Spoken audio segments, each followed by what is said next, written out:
System, parang ang dilim. Saan mo nabibili yung pen mo? Dito, bibili kaya? May yellow basket ako diyan, eh. Lagay ko. Bibili ka, lagay ko 'yan. So, meron tayong elimination naman.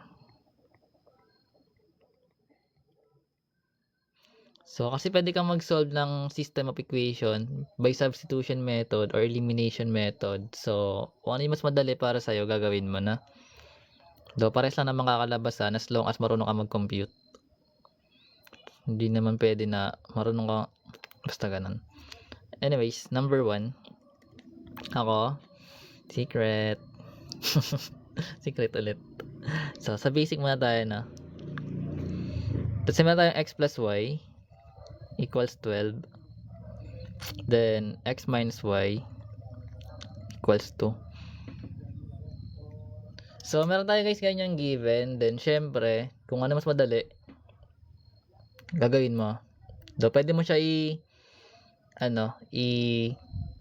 gawing elimination. Pero sa case, sa substitution method, pwede mo siyang i-substitute. Pero mas madali kasi kung elimination method na lang gagawin. So, anong magiging sagot?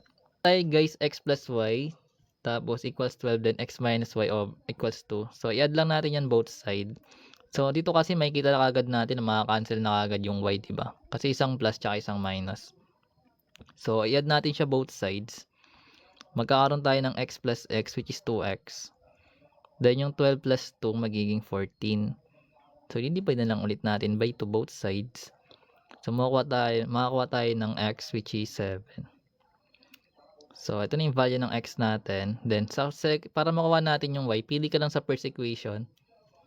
Tsaka, or sa second equation. Depende kung anong trip mo. So, kunin natin yung first equation. Then, plug natin yung value ng x na nakuha natin, which is 7. So, magiging 7 plus y equals 12. Then, minus 7 lang tayo both side para malipat natin yung constant. O ma-isolate natin yung variable. Then, 12 minus 7 is 5. So, makakuha tayo ng value ng y. Then, yung ordered pair natin is 7 and 5. That's correct. Hey, thank you, Luis. Anyways, yun siya ginagawa. Number 2. So, let's say meron tayong 3x plus 2y equals 16. Then, x minus 2y equals 2. Ito naman. You can try this one. Ang given na 3x plus 2y equals 16. Then, x minus 2y equals 2. Then, kunin natin yung value ng x and y. So, sa given pa lang, kita na natin na makakancel na agad yung variable y. Kasi isang positive tsaka isang negative. So, pag inad natin both side, yung 3x plus x is 4x. Then, may eliminate to. Kabila is magiging 18. Then, divide lang by 4. So, kailangan natin i-simplify guys. So, yung 18 over 4 natin can be written as 9 halves. Tama? So, ngayon, okay na yan. Punta tayo sa kabila. So, pili ka sa pinakamadaling equation na kung saan hindi ka mahirapan. Kaya nga madali. Hindi ka mahirapan. So, meron tayong sa first equation na lang natin ilagay. 3x plus 2y. So, pwede rin siya gamitin sa second equation. Sabi ko madali, tapos ginamit ko sa first equation no? Pero okay lang yan. So, magkaroon tayo ng 3. Then, plug lang natin yung 9 halves. Then, plus 2y equals 16. So, ito guys, pag fraction naman, so direct multiplication lang yan actually. So, 3 times 9, that is 27. Then, over 2. Then, plus 2y equals 16. So, lipat mo lang yung constant sa right side. So, magkaroon ka ng 2y equals 16. So, magpapalit siya ng sign. 27 over 2. Then, after that, syempre, kunin natin yung LCD ng neto, which is 2 yun. So, 2 times 16 magiging 32. Minus 27.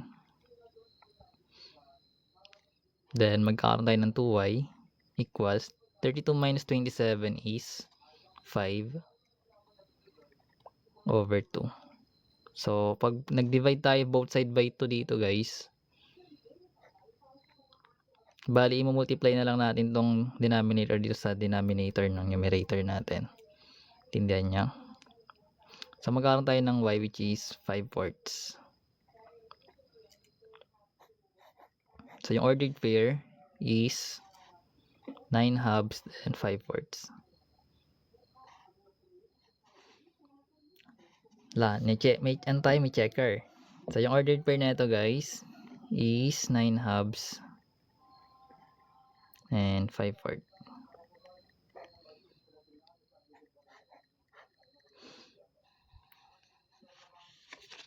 Next tayo ng birth. Mali kasi nakopya ko. Pero ganun siya ginagawa. And sana naintindihan. Next, number 3. Ay, mahirap. Medyo madali kasi yung given.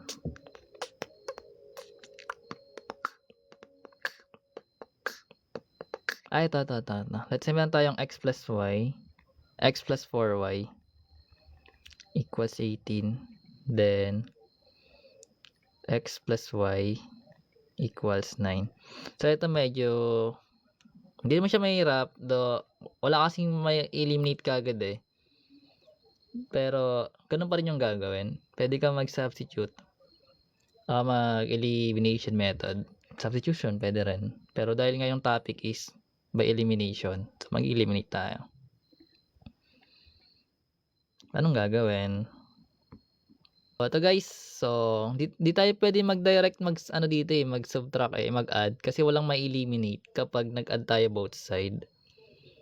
So basically, yung ginagawa natin is gagawa tayo ng way na may ma-eliminate.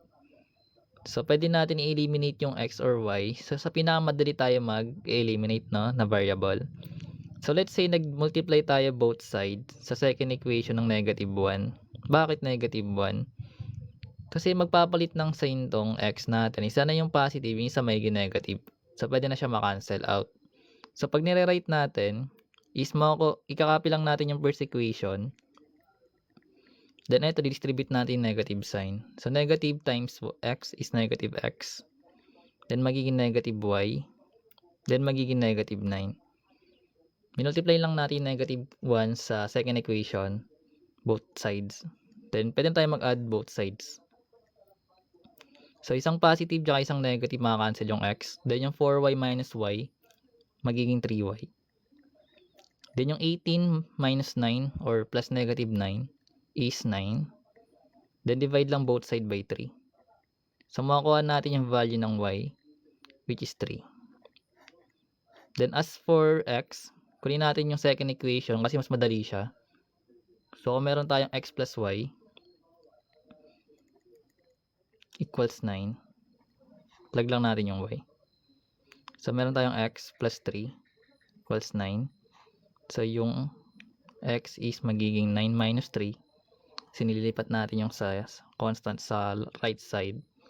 Magpapalit siya ng sign. So magkakaroon tayo ng x equals 6. So meron tayong y equals 3 and x equals 6. So yung ordered pair na makuha natin is 6 and 3. Bakit? Kasi mauna lagi yung x bago yung y. So ganun siya ginagawa.